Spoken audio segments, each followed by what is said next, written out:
రామాయణంలో శ్రీరామునికి అత్యంత భక్తి తత్పరతో మెలిగి లక్ష్మణుడి ప్రాణాలు కాపాడటానికి సంజీవని కోసం పర్వతాన్ని పెకిలించి తెచ్చిన హనుమంతుని గురించి ప్రత్యేకంగా చెప్పనవసరం లేదు. బాల్యంలోనే సూర్యుడిని పండు అనుకుని ఆరగించాలని చూసిన పవనపుత్రుడి విన్యాసాలు అనేకం. కానీ ఆంజనేయుని జననం నుండి మృత్యుంజయుడిగా ఆయన అవతరించిన తీరు వరకు ఎన్నో రహస్యాలు. బహుశా ఆయన జీవన చరిత్రలో ఉన్నన్ని రహస్యాలు రామాయణ యుద్ధంలో కూడా ఉండవేమో. త్రేతాయుగం నుండి కలియుగం వరకు ఆంజనేయుడు మనతోనే ఉన్నాడు. కాలక్రమేణా ఆయన గురించిన కొన్ని విషయాలు మరుగున పడిపోయాయి. వాటిలో కొన్ని ముఖ్యమైనవి ఈరోజు మనం చూద్దాం. హనుమంతుడు బ్రహ్మచారి అని మీకు తెలిసే ఉంటుంది. కానీ ఆయనకు ఒక పుత్రుడు ఉన్నాడనే విషయం మీకు తెలుసా? అవును, హనుమంతునికి ఒక కొడుకున్నాడు. అతని పేరు మకరధ్వజుడు. లంకకు నిప్పు పెట్టిన తర్వాత తన తోకకు ఉన్న నిప్పును ఆర్పేందుకు హనుమంతుడు సముద్రంలో దిగుతాడు. బాగా అలసి ఉన్న హనుమ శరీరం నుండి చెమట కారుతుంది. ఆ చెమట బిందువులను ఆహారంగా భావించి ఒక చేప మింగివేయగా హనుమంతుని తేజస్సు వల్ల ఆ చేపకు సంతానం కలుగుతుంది. ఆ సంతానమే మకరధ్వజుడు. అయితే ఈ విషయం హనుమంతునికి అప్పుడే తెలియదు. మహి రావణుడితో యుద్ధం చేసేటప్పుడు సగం వానర రూపం, సగం చేపరూపం గల మకరధ్వజుడు హనుమంతునికి పరిచయం అవుతాడు. ఆ విధంగా హనుమంతుడు తనకు ఒక కుమారుడు ఉన్నాడని తెలుసుకుంటాడు. ఇప్పటి తరం వారిలో చాలామంది హనుమంతుడు కోతి అని అనుకుంటారు. కానీ మనం వాల్మీకి రామాయణాన్ని పరిశీలిస్తే హనుమంతుడు కోతి కాదు అని తెలుస్తుంది. సంస్కృతంలో వానర అనే పదానికి కోతి అని అర్థం కాదు.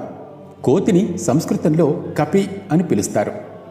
నూతన అధ్యయనాల ప్రకారం కోతి జాతికి చెందిన జీవుల్లో అనేక ప్రజాతులు ఉండేవని తెలుస్తుంది. అటువంటి ప్రజాతిలో ఒకటి నియాండ్రతాల్. ఈ నియాండ్రతాల్ పుర్రె హనుమంతుని వివరణకు సరిపోలడంతో హనుమంతుడు నియాండ్రతాల్ అనే వాదన వినిపిస్తోంది.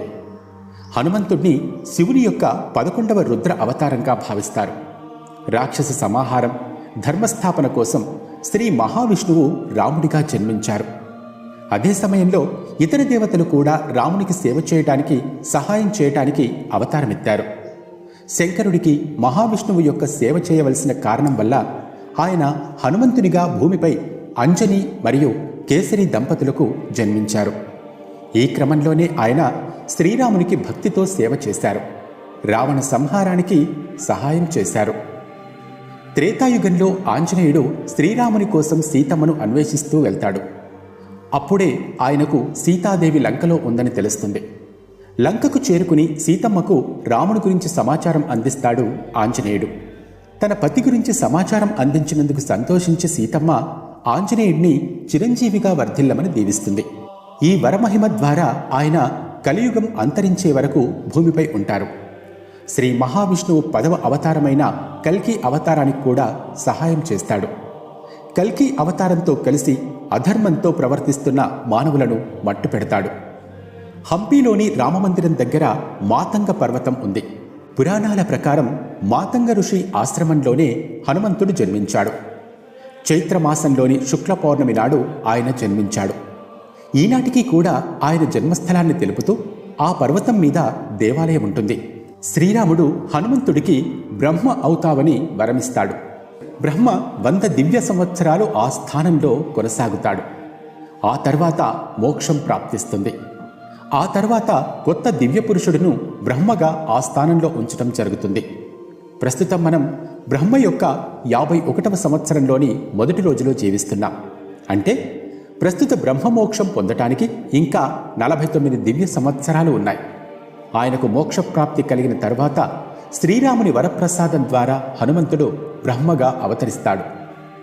రామాయణ కాలం తర్వాత హనుమంతుడు ఎక్కడికి వెళ్ళిపోయాడు అని చాలామంది అడుగుతూ ఉంటారు. కానీ ఆయన తన మహిమలను ప్రపంచవ్యాప్తంగా చూపించారు. వేరువేరు నాగరికతలు మనం చూడటం ద్వారా ఈ విషయం మనకు అర్థమవుతుంది. చైనాలో మంకీ కింగ్ అనే ప్రాచీన పాత్ర ఉంటుంది. ఈ మంకీ కింగ్ ఎన్నో సాహసాలు చేసి ఎన్నో రాక్షసులను సంహరిస్తుంది. హనుమంతుడు గద వాడితే మంకీ కింగ్ కర్ర వాడుతాడు. కానీ ఇద్దరూ ఒకేలా ఉండటం మనం గమనించవచ్చు. అమెరికాలో కూడా తెల్లవారు ఆక్రమించకముందు వానరులకు పూజలు జరిగేవని థియోడోర్ మోర్డే వెలుగులోకి తీసుకొచ్చారు. అలాగే ఉత్తర అమెరికాలోని హాండూరస్ అడవుల్లో ప్రాచీన నాగరికతకు చెందిన ఒక దేవాలయం ఉంది. అందులో హనుమంతుని పోలిన విగ్రహాలు ఎన్నో ఉన్నాయి. హనుమంతునికి మొత్తం 108 పేర్లున్నాయి. ఒక్కొక్క పేరుకు ఒక్కో అర్థం, విశిష్టత ఉంది. సూర్యుడిని అందుకోవడానికి వెళ్తున్నప్పుడు ఇంద్రుడు పవనపుత్రునిపై వజ్రాయుధం ప్రయోగిస్తాడు. దానివల్ల పవనపుత్రుని దవడ విరుగుతుంది. విరిగిన దవడను హనుమ అంటారు. ఆ విధంగా పవనపుత్రుడికి హనుమంతుడు అని పేరు వచ్చింది. ఈ విధంగా ఆయనకు 108 పేర్లున్నాయి. వాటిలో 12 అత్యంత విశిష్టమైనవిగా భావిస్తారు. అవి మారుతి, అంజనీపుత్ర, కేసరి నందనుడు, హనుమాన్, పవనపుత్రుడు, శంకరసువన్, భజరంగబలి, కపిశ్రేష్ఠుడు, వానర యోధపతి, రామదూత, పంచముఖ హనుమంతుడు, రామేష్ఠుడు. ఒకనాడు విశ్వామిత్రుని సుగంధుడు అవమానించగా భయంతో ఆంజనేయుని శరణు కోరుతాడు. విశ్వామిత్రుడు రాముడిని సుగంధుడిని తీసుకురమ్మనగా శ్రీరామాంజనేయ యుద్ధం ప్రారంభమవుతుంది. ఆ భీకర యుద్ధంలో ఇద్దరూ తమ మాట కోసం వెనక్కి తగ్గకుండా పోరాడుతారు. చివరికి శ్రీరాముడు హనుమంతుడిపై బ్రహ్మాస్త్రం ప్రయోగిస్తాడు. తిరుగులేని ఆ అస్త్రాన్ని ఎదుర్కోవడానికి హనుమంతుడు నేలపై కూర్చుని రామనామం జపించడం మొదలు పెడతాడు. రామనామం మహిమ వల్ల బ్రహ్మాస్త్రం కూడా విఫలమైపోతుంది. ఇంకా యుద్ధం జరిగితే జగత్తుకే ఆపద అని గ్రహించి విశ్వామిత్రుడు యుద్ధాన్ని ఆపమని చెప్తాడు. హనుమంతుని గురించి ప్రస్తావన కేవలం రామాయణంలోనే కాదు, మహాభారతంలో కూడా ఉంటుంది. హనుమంతుడు అడవిలో నిద్రపోతున్నప్పుడు భీముడు అటువైపుగా వెళ్తాడు.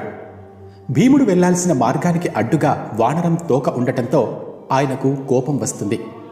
అప్పుడు హనుమంతుడు, మీరు నా తోకను పక్కకు జరిపి వెళ్ళవచ్చు అని చెప్తాడు.